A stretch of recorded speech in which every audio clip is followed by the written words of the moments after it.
শার্টের বুক পকেট এবং ভিতর পকেটটা কীভাবে লাগাবেন। তো এখানে দেখুন আমি এই পকেটটা আগে এই সাইডে সেলাইটা করে নিছি এবং দুইটা পকেট একসাথে সেলাই করে নিচ্ছি। আপনার একটা থাকবে ভিতরে, একটা থাকবে উপরে পকেট থাকবে।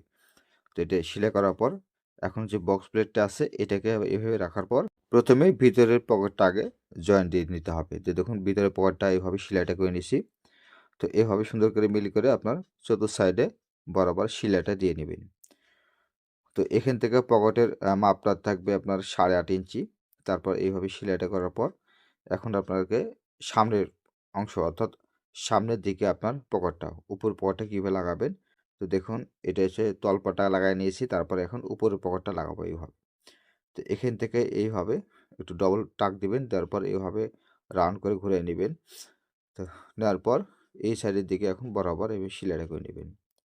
তো এই সাইডে এইভাবে সুন্দর করে সেলাই দিয়ে দেবেন। যখন আপনি সেলাইটা করবেন তখন প্রতিটা কোণায় আপনার সুন্দরভাবে মিল করে আপনার এই সেলাই করে তুলতে হবে। তাহলে আপনার অ্যাকুরেট সেলাইটা থাকবে, দেখতে সৌন্দর্য লাগবে। তো এই নিয়ে আপনার খুব সহজে এই শার্টের পার্ট বাই পার্ট আপনাদের মাঝে নিয়ে আসছি। তো অবশ্যই পেজটির সাথে থাকবেন এবং যারা ইউটিউব থেকে দেখছেন তারা চ্যানেলটি সাবস্ক্রাইব করে রাখবেন। ধন্যবাদ সবাইকে।